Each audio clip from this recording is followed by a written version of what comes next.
What's going on, folks? Welcome back to the channel. Today we're going to talk about an old school kind of RPG hybrid. I don't know what you would really call this game, but it is Parasite Eve.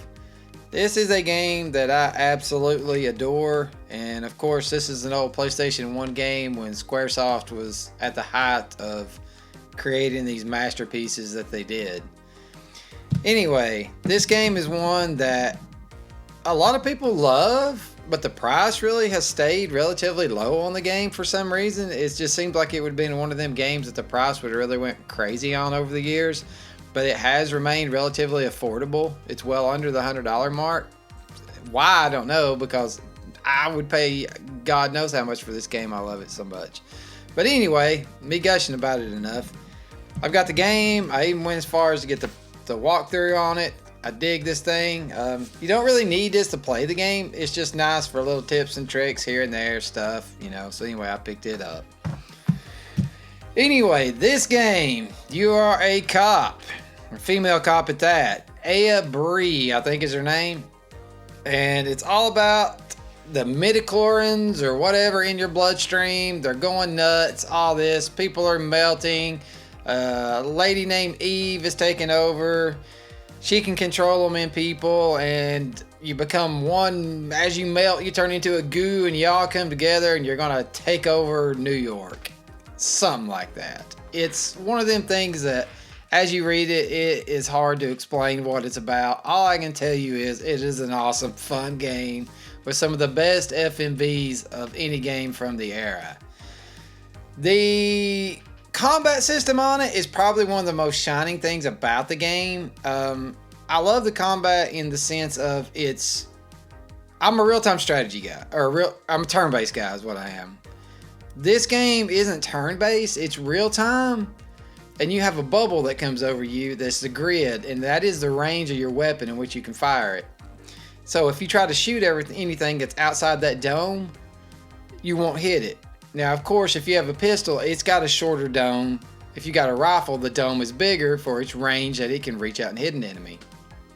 Which I think is a super cool thing, because as the enemies appear and you're on screen, you can run around the enemy to try to avoid it hitting you. But as this little meter you have, a combat meter, fills, as soon as it fills, then you're able to attack. So when that happens, you have to make sure you're close enough to the enemy to keep them within your range of fire, but then also not so close where they can reach out and hit you. Now, when you engage the weapon to fire it, they can still reach out and hit you before you shoot your weapon. So it's really a back and forth. It's very much kind of based on a strategy kind of deal. Even though it's a real-time thing, there's still a lot of strategy behind who you shoot first on screen, because you can have multiple enemies on screen at once of different types of enemies. Some may take 2 shots, some may take 3 shots. You don't know this until you encounter the enemy enough just to know, with this weapon, I can shoot this enemy X amount of times and it'll die. So it's really, really cool in that sense. The only thing I don't really like about the combat is, let's say I'm using a rifle and I've upgraded it to have 3 shots. Well, if I know this one enemy takes 2 shots, and I've already shot him once and I forgot, or whatever it may happen. But anyway, if I got 2 shots available and it only takes 1 shot to kill the enemy, I can't take that last shot at another enemy. You see what I'm saying? So that shot is just gone. So if it only took 1 shot to kill the enemy and I killed it, well, the other shot, if I had 3 shots, the other 2 shots are no longer can be used until your attack meter fills back up. Then you can come back around and shoot your 3 times.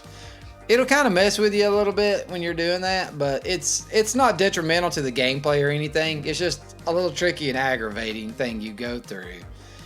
Your weapon and armor upgrades in the game, they are probably one of the more confusing aspects of the game, because it isn't real clear on, when you first do it, what you're doing. So in your sub menu, you have a tool section, but you have to find a tool out in the wild while you're fighting enemies. They drop stuff, you pick it up.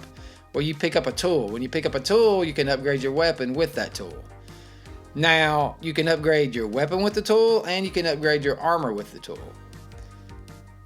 Now, the crazy thing about the tool is you have to pull the resources from another weapon into the weapon you want to upgrade using the tool. It's really kind of weird. So when you go into the tool menu, you don't select the weapon that you want to upgrade. You select the weapon that you want to pull the resources from. Then you select the weapon you want to upgrade to dump those resources to. It's kind of confusing to me, because to me, my brain wants to grab the tool, grab the weapon I want, then grab the resources I want and apply them to that. It's the other way around in this game. So if you've never played this game before and you plan on giving it a try or something, just remember that. Yeah, because I screwed up when I did it, and I had a save right before that, so I just went back and picked up that last save and redid it.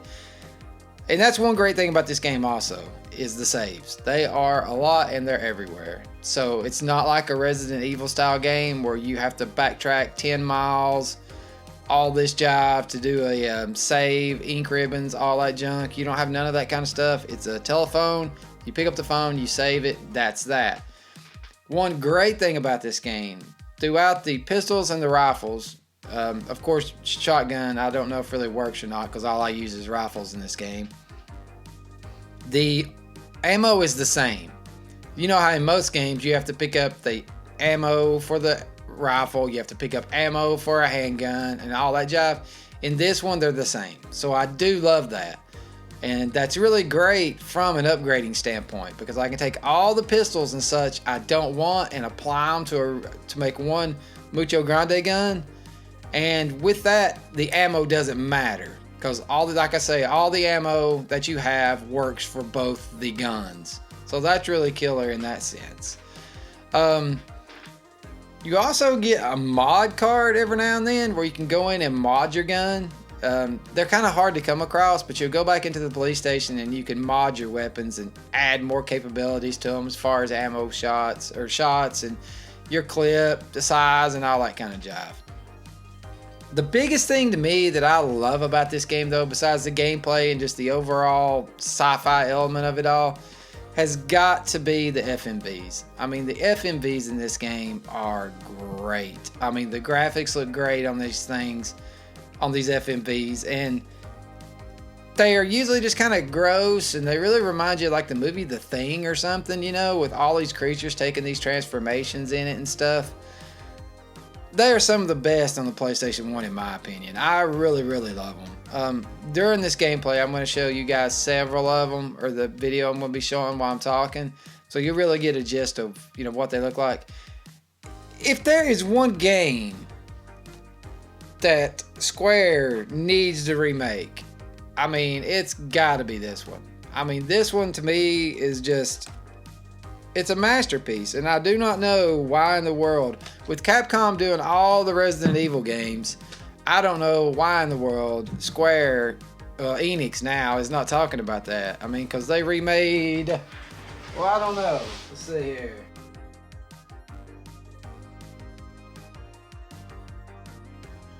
Star Ocean. Who made that thing? Yeah, Enix. Okay. Yeah, I thought it was like a Square Enix or somebody. But yeah, Enix. But my point behind Star Ocean is, they just did this, the remaster Second Story R. So now that Squaresoft and Enix are one with Square Enix, hopefully the same will happen for Parasite Eve. A boy can dream. Nevertheless, that's really all I gotta say about it, guys. This game is great. Give it a chance. Check it out if you haven't. If you don't like it, I'd be shocked. If you have played it, then you know what I'm talking about. Alright, you guys have a good one. Appreciate you checking out the vid. Appreciate all the support. Later.